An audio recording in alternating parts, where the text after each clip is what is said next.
સુરતનું જાણીતું સ્ટેડિયમ એટલે લાલભાઈ સ્ટેડિયમમાં છેલ્લા કેટલાક દિવસોથી ચૂંટણીનો માહોલ ખૂબ જ જોરશોરથી ચાલી રહ્યું છે.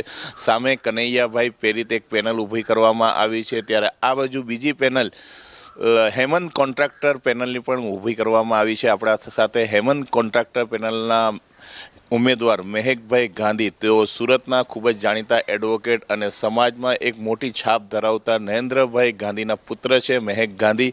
તેઓ પણ હેમંતભાઈ કોન્ટ્રાક્ટરની પેનલના એક ઉમેદવાર છે. આ વખતે તમે પ્રથમ વખત હેમંતભાઈ કોન્ટ્રાક્ટરની પેનલમાં ઝપલાવ્યા છો ચૂંટણીનો માહોલમાં. શું લાગી રહ્યું છે? બહુ પોઝિટિવ લાગી રહ્યું છે, કારણ કે આ ચૂંટણીમાં ઝંપલાવાનું સૌથી મોટું જે કારણ હતું એ હકીકતમાં સત્યની લડાઈ માટેનું હતું.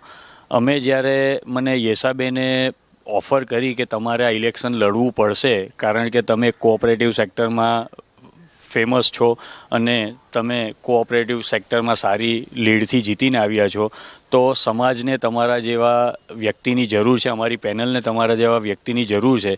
તો ત્યારે પહેલાં તો મેં બનાવેલું નહીં હતું કે હું લડું કે ન લડું, પણ પછી જ્યારે એમણે મને અમુક વ્યક્તિઓ સાથે મુલાકાત કરાવી કે જેઓ ક્લબના મેમ્બર્સ હતા, જેઓ ક્લબમાંથી ક્રિકેટ રમતા હતા, અને આવી વ્યક્તિઓ સાથે જ્યારે મુલાકાત થઈ તો એ વ્યક્તિઓની જે કમ્પ્લેનો હતી અને એ વ્યક્તિઓ જે ઇલેક્શન લડવું જોઈએ, તો એ બાબતને ધ્યાને લઈને મેં મારું મન બનાવ્યું અને યેસાબેનને સપોર્ટ કરું છું. કારણ કે યેસાબેન કોન્ટ્રાક્ટ ની જગ્યા ઉપર એવું જાણવા મળ્યું કે આ જગ્યા ઉપર ગેરવહીવટ થઈ રહ્યો છે, સિલેક્શનમાં પ્રોબ્લેમ્સ થઈ રહ્યા છે.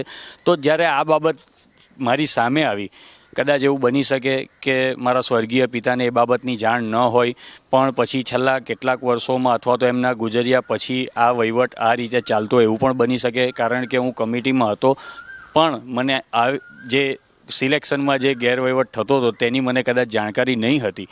સ્પોર્ટ્સમેન છે, મારા પિતા તો સ્પોર્ટ્સમેન હતા અને એમણે બહુ પ્રમોટ કર્યા છે સ્પોર્ટ્સમેનોને, અને જ્યારે અહીંયા સ્પોર્ટ્સમેનને પ્રમોટ કરવામાં ન આવતા હોય તો હવે મારે સ્પોર્ટ્સમેન માટે પણ લડત લડવી પડશે, એવું મારું મેં મન બનાવી લીધું અને હું આ પેનલ સાથે જોડાયો. મહેકભાઈ, મને એવું લાગે છે કે સુરત પીપલ્સ બેંકમાં તમે ખૂબ જ જંગી મતથી જીત્યા છો, ડિરેક્ટર છો સુરત પીપલ્સ બેંકમાં, પરંતુ આ વખતે હેમંત કોન્ટ્રાક્ટર વર્સિસ કનૈયાભાઈ કોન્ટ્રાક્ટરની પેરિત પેનલ વચ્ચે ખૂબ જ રસાકસીનો માહોલ જોવા મળી રહ્યો છે. તમે શું માનો છો, મતદાનનો માહોલ કઈ જગ્યા છે?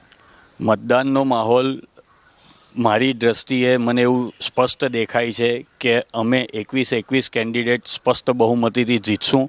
કારણ કે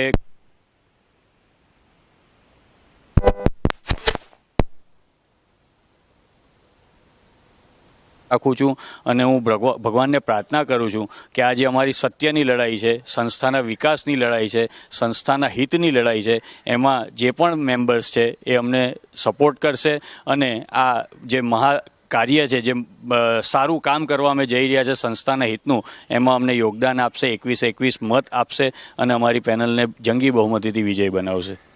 આ હતા હેમંતભાઈ કોન્ટ્રાક્ટરના ઉમેદવાર એવા મહેકભાઈ ગાંધી. તેમનું કહેવું છે કે આ વખતે હેમંતભાઈ કોન્ટ્રાક્ટરની પેનલ જંગી મતથી જીતશે અને સામે પક્ષ છે કનૈયાભાઈ કોન્ટ્રાક્ટર પ્રેરિત પેનલ, પરંતુ તેમની આશા છે કે હેમંતભાઈ કોન્ટ્રાક્ટર પ્રેરિત પેનલ જંગી મતથી જીતશે અને તેમના 21 ઉમેદવારો ખૂબ જ મોટા લીડથી જીતશે. પરંતુ આશા છે કે આગામી 13મીના રોજ, રવિવારના રોજ ખબર પડશે કે મતદારો કોની તરફ વળી રહ્યા છે. કેમેરામેન જાગૃત સાથે વહાબ બેલીમ, ચેનલ સુરત.